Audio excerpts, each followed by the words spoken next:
नमस्कार दोस्तों, आपका स्वागत है आपके अपने चैनल न्यू रॉयल कहानियों में। और आज की कहानी बहुत ही ज्ञानवर्धक व प्रेरणादायी कहानी है। तो दोस्तों, एक समय की बात है। एक दिन राजा विक्रमादित्य और उसकी एक रानी के साथ थोड़ी बहस हो गई। रानी कहने लगी, मैं रूठ गई तो आपको मेरे जैसी रूपवती व गुणवान पत्नी कहाँ मिलेगी। राजा बोला, मैं तो तेरे से भी सुंदर व गुणवान ऐसी पत्नी ला सकता हूँ जिसका तू तो किसी तरह से मुकाबला ही नहीं कर सकती। रानी बोली, यदि ऐसे ही बोल रहे हो तो फिर चौबोली रानी को पकड़कर लाओ, तब जानूं। राजा तो उसी वक्त चौबोली से प्रणय करने चल पड़ा। चौबोली बहुत ही सुंदर, रूपवती, गुणवान थी। हर राजा उनके प्रणय करने की इच्छा रखते थे, पर चौबोली ने भी एक शर्त रखी हुई थी। जो व्यक्ति रात्रि के 4 पहरों में 4 बार उसके मुंह से बुलवा दे, उसी से मैं शादी करेगी, और जो उसे न बुलवा सके उसे कैद मिलेगी।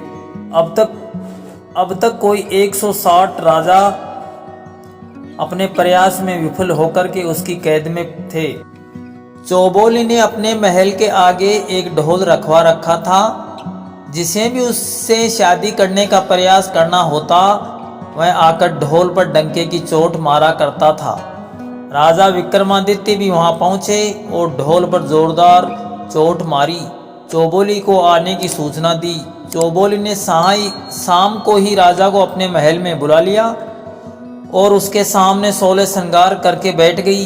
राजा ने वहां आने से पहले अपने 4 वीर ऐदर्स्य हो सकते थे, वह रूप बदल सकते थे। राजा ने वहां आने से पहले अपने 4 वीरों को, जो ऐदर्स्य हो सकते थे वह रूप बदल सकते थे, इन चारों को साथ में ले लिया था और उन्हें समझा दिया था कि चौबोली के महल में रूप बदलकर छुप जाना है। राजा चौबोली के सामने बैठ गया। चौबोली तो बोले ही नहीं, ऐसे चुपचाप बैठी जैसे पत्थर हो।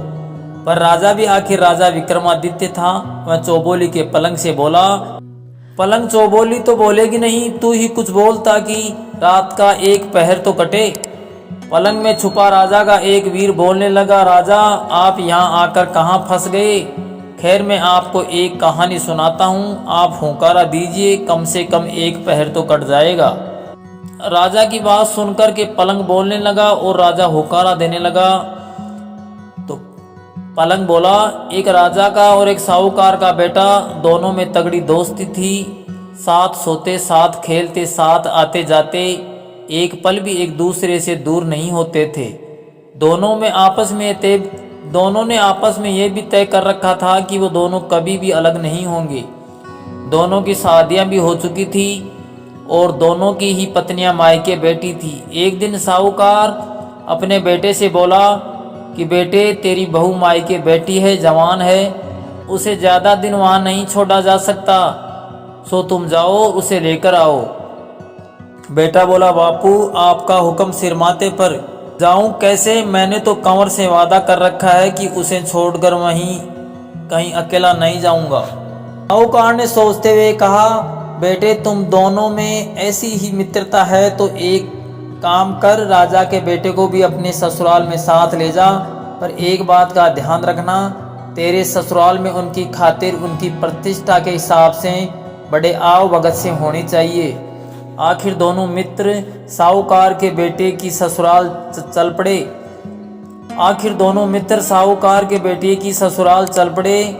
रास्ते में राजा का बेटा तो बड़ी मस्ती से वह मजाक करता चल रहा था और साहूकार का बेटा बड़ी चिंता में चल रहा था। पता नहीं ससुराल वाले कंवर की कैसी खातिर करेंगे, यदि कोई कमी रह गई तो कंवर क्या सोचेगा। ये बातें वे सोचता हुआ साहूकार का बेटा चलता जा रहा था। चलते चलते रास्ते में एक देवी का मंदिर आया, जिसके बारे में ऐसी मान्यता थी कि वहाँ देवी के आगे जो मनोरथ मांगी जाती है वो पूरी होती है। कौड़ियों की कौड़ मिट जाती है, पुत्रहीनों को पुत्र मिल जाते हैं। साहूकार के बेटे ने भी देवी के आगे प्रार्थना की कि हे देवी माँ, ससुराल में मेरे मित्र की खातिर में आदर सत्कार वैसा ही हो जैसे मेरी मन में सोच रखता हूँ। यदि मेरी मन की मुराद पूरी हुई तो मैं वापस आते वक्त अपना मस्तक काट कर आपके चरणों में अर्पित कर दूंगा। ऐसी मनोकामना कर मैं अपने मित्र के साथ आगे बढ़ गए और ससुराल पहुंच गए। ससुराल वाले बहुत बड़े साहूकार थे, उनके कई शहरों में कारोबार था, विदेश में भी व्यापार था। इसके लिए उसके पास अपने जहाज थे, पैसे वाले थे और साथ ही दिलदार भी थे। उन्होंने अपने दामाद के साथ आए राजकुमार को देखकर ऐसी मान मनवार व आदर सत्कार किया कि उसे देखकर राजा का कंवर खुद भौचक्का रह गया। ऐसा सत्कार तो उसने कभी नहीं देखा था। दोनों 10 दिन वहां रहे। उसके बाद साहूकार के बेटे की वधू को लेकर वापस चले। रास्ते में राजा का बेटा तो वहां किए आदर सत्कार की प्रशंसा ही करता रहा। साहूकार के बेटे ने जो मनोरथ किया था वो पूरा हो गया। रास्ते में देवी का मंदिर आया तो साहूकार का बेटा रुका और बोला, आप चले, मैं दर्शन कर आता हूँ। राजा का बेटा बोला, मैं भी चलूँ, दोनों साथ साथ दर्शन कर लेंगे। साहूकार का बेटा, नहीं, मैंने अकेले ही में दर्शन करने की मन्नत मांगी, इसलिए आप रुकिए। साहूकार का बेटा मंदिर में गया और अपना सिर काट कर देवी के चरणों में चढ़ा दिया। राजा के कंवर ने काफी देर इंतजार किया, फिर भी साहूकार का बेटा नहीं आया तो वह भी मंदिर में जा पहुंचा। आगे देखा तो मंदिर में अपने मित्र का कटा सिर एक तरफ पड़ा था और धड़ एक तरफ। कंवर के पैरों तले से धरती खिसक गई। ये क्या हो गया? अब मित्र की पत्नी और उसका पिता को मैं क्या जवाब दूंगा? कंवर सोच में पड़ गया।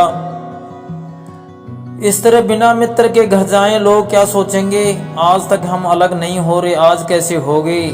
ये सब सोचते सोचते और विचार करते हुए कंवर ने भी तलवार निकाली और अपना सिर काट कर डाल दिया। उधर साहूकार की वधू रास्ते में खड़ी खड़ी दोनों का इंतजार करते करते थक गई तो वह भी मंदिर के अंदर पहुंची और वहां का दृश्य देखकर हक्की बक्की रह गई। दोनों मित्रों के सिर कटे सब पड़े थे, मंदिर में लहू बह रहा था। मैं सोचने लगी कि अब उसका क्या होगा, कैसे ससुराल में बिना पति में जाकर अपना मुंह दिखाऊंगी, लोग क्या क्या कहेंगे। ये सोचकर उसने भी तलवार उठाई और जोर से अपने पेट में मारने लगी। तभी देवी माँ प्रकट होकर उसका हाथ पकड़ लिया। साहूकार की वधू देवी से बोली, हे देवी, छोड़ दे, मुझे मरने दे, इन दोनों का तूने भक्षण कर लिया, अब मेरा भी कर ले। देवी ने कहा, तलवार नीचे रख दे और दोनों के सिर उठाकर उसके धड़ पर रख दे, तभी दोनों को पुनर्जीवित कर देती हूँ। साहूकार की वधू ने झट से दोनों को सिर उठाए और धड़ों के ऊपर रख दिए। देवी ने अपने हाथ से उस पर एक किरण छोड़ी और दोनों जीवित हो उठे। अंतर्ध्यान और देवी अंतर्ध्यान हो गई। पर एक गड़बड़ हो गई। साहूकार की बहू ने जल्दबाजी में साहूकार का सिर कंवर के धड़ पर और कंवर का सिर साहूकार की धड़ पे रख दिया। अब दोनों विचार में पड़ गए, अब ये पत्नी किसकी, सिर वाले की या धड़ वाले की? पलंग बोला, हे राजा विक्रमादित्य, आप न्याय के लिए प्रसिद्ध हैं, अतः आप ही न्याय करें, वह अब किसकी पत्नी होगी? राजा बोला, इसमें पूछने वाली कौन सी बात है, वह महिला धड़ वाले की पत्नी ही होगी। ये सुनते ही चौबोली बोली, गुस्से में भरकर बोली, वाह राजा वाह, बहुत बढ़िया न्याय करते हो, धड़ से क्या लेना देना, पत्नी तो सिर वाले की ही होगी, सिर बिना धड़ का क्या मोल? राजा बोला, आप जो कह रही वही सत्य है। बजारे ढोली ढोल, चौबोली बोली, पहला बोल, और ढोली ने ढोल पर जोरदार डंका मारा। तब राजा ने चौबोली के कक्ष में रखे पानी के मटके को बतलाया, हे मटके, एक पहर तो पलंग ने काट दी, अभी भी रात के 3 पहर बचे हैं, तू भी कोई बात बता ताकि समय का दूसरा पहर भी आसानी से कट जाए। मटका बोलने लगा। राजा हुंकारा देता गया। मटका, एक समय की बात है, एक राजा का बेटा और एक साहूकार का बेटा बचपन से ही बड़े अच्छे मित्र थे, साथ रहते थे, साथ खेलते खाते पीते थे। एक दिन उन्होंने बचपन में नादानी में आपस में एक वचन किया कि जिसकी शादी पहले होगी वह अपनी पत्नी को सुहाग रात को मित्र के पास भेजेगा। समय बीतता गया, बात आई गई हो गई। समय के साथ दोनों मित्र बड़े हुए तो साहूकार ने अपने बेटे का विवाह कर दिया। साहूकार की बहू घर आ गई। सुहाग रात का समय बहू रमझम करती 16 श्रृंगार की अपने शयन कक्ष में पहुंची। आगे देखा साहूकार का बेटा उसका पति मुंह लटकाए उदास बैठा था। साहूकारनी बड़ी चतुर थी, अपने पति की हालत देखकर बड़े प्यार से हाथ जोड़कर बोली, क्या बात है नाथ, क्या आप मेरे से नाराज हैं? क्या मैं आपको पसंद नहीं हूँ, या मेरे माँ बाप ने शादी में जो दिया वह आपको पसंद नहीं है? मैं जैसी भी हूँ आपकी सेवा में हाजिर हूँ। आपको मेरा हाथ थामा है, मेरी लाज बचाना है, अब आपके हाथ में है। साहूकार बोला, ऐसी बात नहीं है, मैं धर्म संकट में फंस गया हूँ। बचपन में नादानी में चलते अपने मित्र राजा के कंवर को एक वचन दिया था जिसे न निभा सकता न तोड़ सकता। अब क्या करूं, समझ नहीं आ रहा और न ही वचन के बारे में बताना आ रहा। ऐसा क्या वचन दिया है आपने, कृपा मुझे भी बताए। यदि कोई वचन दिया हो तो उसे पूरा भी करेंगे, मैं भी आपको उसमें साथ दूंगी। साहूकार पुत्र ने अपनी पत्नी को न चाहते हुए भी बचपन में किए वचन की कहानी सुनाई। पत्नी बोली, हे नाथ, चिंता ना करें, मुझे आज्ञा दीजिए, मैं आपका वचन भी निभा लूंगी और अपना धर्म भी बचा लूंगी। ऐसा कह पति से आज्ञा लेकर साहूकार की पत्नी 16 श्रृंगार किए और कंवर के महल की ओर चल पड़ी। रास्ते में उसे चोर मिले। उन्होंने गहनों से लदी साहूकारनी को देखा तो लूटने का इरादा करने लगे और उन्हें रोक लिया। साहूकारनी चोरों से बोली, अभी मुझे छोड़ दीजिए, मैं एक जरूरी कार्य से जा रही हूँ, वापस आकर सारे गहने जेवरात उतार कर आपको दे दूंगी, ये मेरा वादा है, पर अभी मुझे मत रोकिए, जाने दीजिए। चोर बोले, तेरा क्या भरोसा, जाने के बाद आए ही नहीं तो, और आए भी तो सिपाहियों के साथ। साहूकारनी बोली, मैं आपको वचन देती हूँ, मेरे पति ने एक वचन दिया था, उसे पूरा करने जा रही हूँ, मैं पूरा कर आते ही आपको दिया वचन पूरा कर लूंगी। चोरों ने आपस में विचार किया कि देखते हैं ये वचन पूरा करती है या नहीं। यदि नहीं भी आई तो कोई बात नहीं, एक दिन लूट का माल न मिला तो सही। साहूकारनी कंवर की महल की ओर चल पड़ी और कंवर के महल की सीढ़ियों पर चढ़ गई। कंवर पलंग पर अपने कक्ष में सो रहा था। साहूकारनी ने कंवर के पैर का अंगूठा मरोड़ा और जगाया, जागो कंवर साहब। कंवर चौंक कर जागा और देखा उसके कक्ष में इतनी रात गए एक सुंदर स्त्री 16 श्रृंगार की एक खड़ी थी। कंवर को लगा वह सपना देख रहा है, इसलिए कंवर ने बार बार आंखें मल कर देखा और बोला, हे देवी, तुम कौन हो, कहाँ से आई हो, और इस तरह इतनी रात्रि को तुम्हारा यहाँ आने का मकसद क्या है? साहूकार की पत्नी बोली, मैं आपके बचपन के मित्र साहूकार की पत्नी हूँ। आपके मित्र के बीच बचपन में तय हुआ था कि जिसकी शादी पहले होगी वह अपनी पत्नी को सुहाग रात में अपने मित्र के पास भेजेगा। सो उसी वचन को निभाने हेतु आपके मित्र ने आज मुझे सुहाग रात्रि के समय आपके पास भेजा है। कंवर को ये बात याद आते ही वह बहुत शर्मिंदा हुआ और अपने मित्र की पत्नी से बोला, हे देवी, मुझे माफ़ कर दीजिए, वो तो बालपन में नादानी में हुई बातें थी, आप तो मेरे लिए माँ बहन के समान हैं। कहकर कंवर ने मित्र की पत्नी को बहन की तरह सिर पर ओढ़नी उठाई और एक हीरो मोतियों का भरा थाल हाथ में देकर विदा किया। साहूकारनी वापस आई।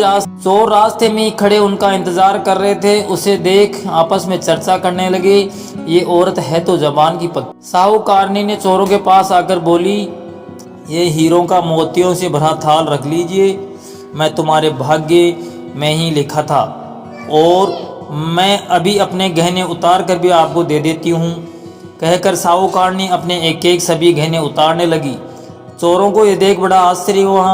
वह पूछने लगे, पहले ये बता कि तू गई कहाँ थी, और ये हीरों भरा थाल तुमने किसने दिया? साहूकारनी ने पूरी बात विस्तार से चोरों को बताई। सुनकर चोरों के मुंह में से निकला, धन्य है ऐसी औरत जो अपने पति का वचन निभाने कंवर जी के पास चली गई, और धन्य है वह कंवर जी जिन्होंने इसकी मर्यादा की रक्षा व आदर करते हुए इसे अपनी बहन बना इतना महंगे हार भेंट किए हैं, इतने महंगे हीरे भेंट किए हैं। ऐसी चरित्रवान और धर्म पर चलने वाली औरत को तो हमें भी बहन मानना चाहिए।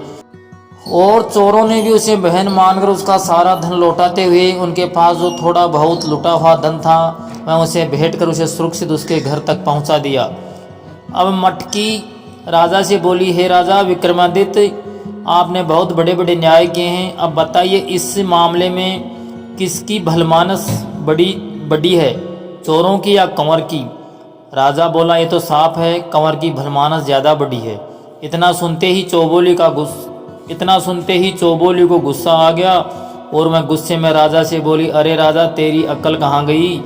क्या ऐसे ही न्याय करके तू लोकप्रिय हुआ है? सुन, इस मामले में चोर बड़े भले मानस निकले।